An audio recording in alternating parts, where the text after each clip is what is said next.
This is a day of national consecration.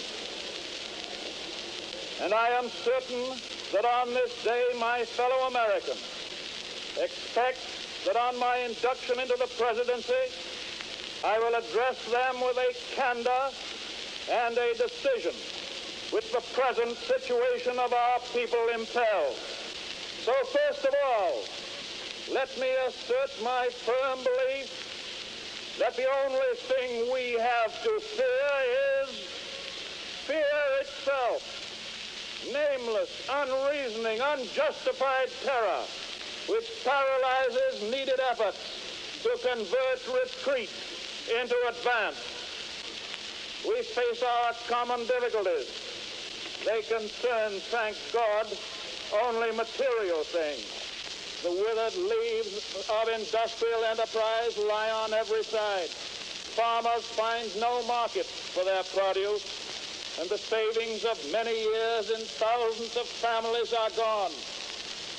More important, a host of unemployed citizens face the grim problem of existence, and an equally great number toil with little return. Only a foolish optimist can deny the dark realities of the moment. And yet we are stricken by no plague of locusts. Compared with the perils which our forefathers conquered, we have still much to be thankful for. Nature still offers her bounty, and human efforts have multiplied it. Plenty is at our doorstep. Hello. After a while, I decided that I should pick up my game, bring better quality, and I will make videos time to time. But let me tell you why I really made this video. 2016 was the year of awakening. 2016 will slowly fade in our past or memory. It will be hard for those with their eyes closed to see we come so far and will continue progressing to a better day. 2017 will be the war of planetary revelation. When people wake up and find out that they have rights. I did not celebrate because the future ahead will be hard for the next generation to handle.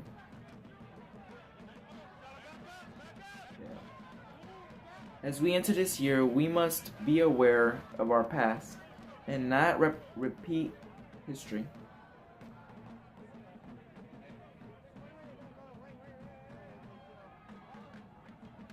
I need America to stand together when the time is right. Take your voices to the street.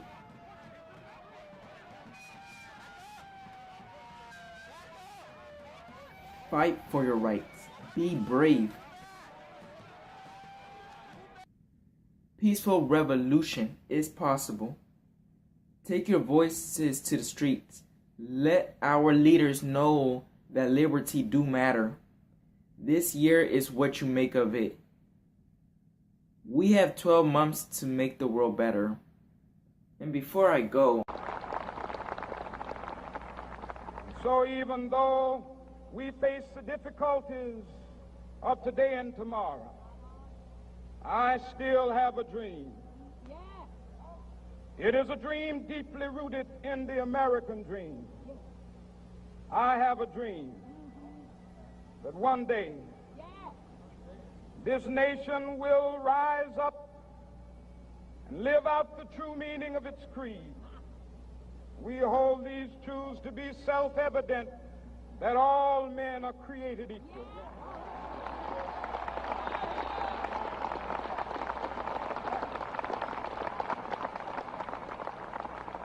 I have a dream that one day on the red hills of Georgia, the sons of former slaves and the sons of former slave owners will be able to sit down together at the table of brotherhood. I have a dream that one day even the state of Mississippi, a state sweltering with the heat of injustice, sweltering with the heat of oppression, will be transformed into an oasis of freedom and justice. I have a dream that my 4 little children will one day live in a nation where they will not be judged by the color of their skin, but by the content of their character. I have a dream today.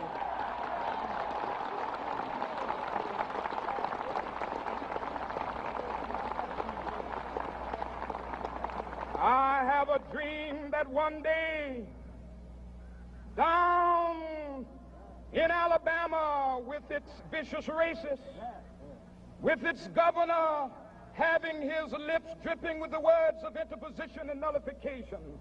One day right there in Alabama, little black boys and black girls will be able to join hands with little white boys and white girls as sisters and brothers. I have a dream today.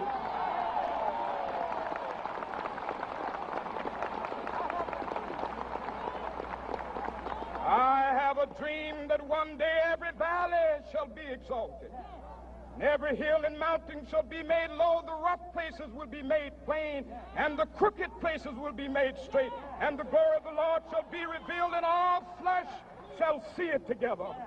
This is our hope. This is a faith that I go back to the South with.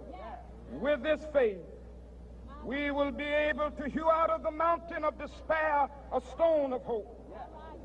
With this faith, we will be able to transform the jangling discords of our nation into a beautiful symphony of brotherhood. With this faith, we will be able to work together, to pray together, to struggle together, to go to jail together, to stand up for freedom together, knowing that we will be free one day. This will be the day. This will be the day when all of God's children will be able to sing with new meaning, my country, tears of thee. Sweet land of liberty, of thee I sing.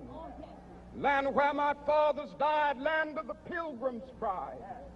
From every mountainside, let freedom ring. And if America is to be a great nation, this must become true. And so let freedom ring. From the prodigious hilltops of New Hampshire, let freedom ring. From the mighty mountains of New York, let freedom ring. From the heightening Alleghenies of Pennsylvania, let freedom ring. From the snow-capped Rockies of Colorado, let freedom ring. From the curvaceous slopes of California. But not only that, let freedom ring from Stone Mountain of Georgia. Let freedom ring from Lookout Mountain of Tennessee. Let freedom ring from every hill and molehill of Mississippi, from every mountainside. Let freedom ring, and when this happens, and when we allow freedom ring, when we let it ring from every village and every hamlet, from every state and every city, we will be able to speed up that day when all of God's children, black men and white men, Jews and Gentiles, Protestants and Catholics, will be able to join hands and sing in the words of the old Negro spiritual, free at last, free at last. Thank God Almighty, we are free at last.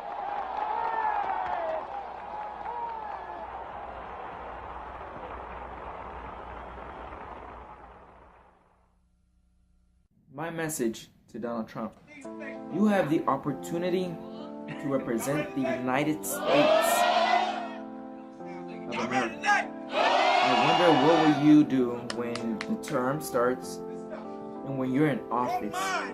What are you going to plan? And just one thing, there's a bigger issue in building a big wall down in Mexico. So what is your plan, Donald Trump? Will you protect the American people, their rights, their education, their children, their health? And with those words, I conclude to you, we have a long way to go. A very long way. This is not just the start of my YouTube channel. This is the start of a movement. I heard that World War III has started. until I gathered, I heard that World War III won't be a war like no other. America does have the power to start a world war. We are allied nations, and yet we have so many enemies. How is it that a great nation like us has so many enemies?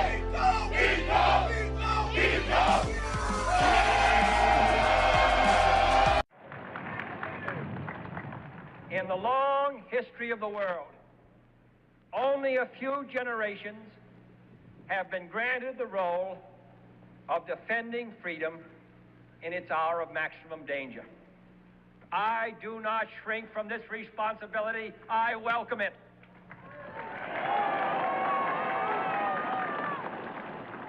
I do not believe that any of us would exchange places with any other people or any other generation.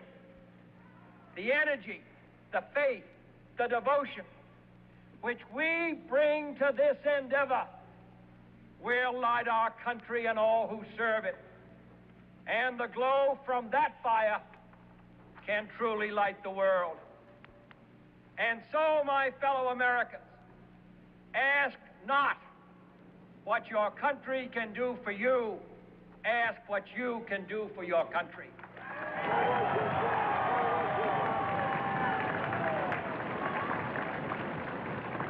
My fellow citizens of the world, ask not what America will do for you, but what together we can do for the freedom of man.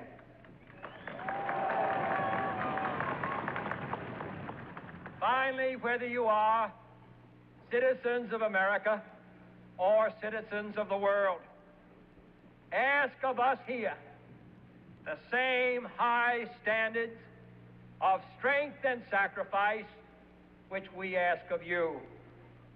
With a good conscience, our only sure reward, with history the final judge of our deeds, let us go forth to lead the land we love, asking his blessing and his help, but knowing that here on earth, God's work must truly be our own.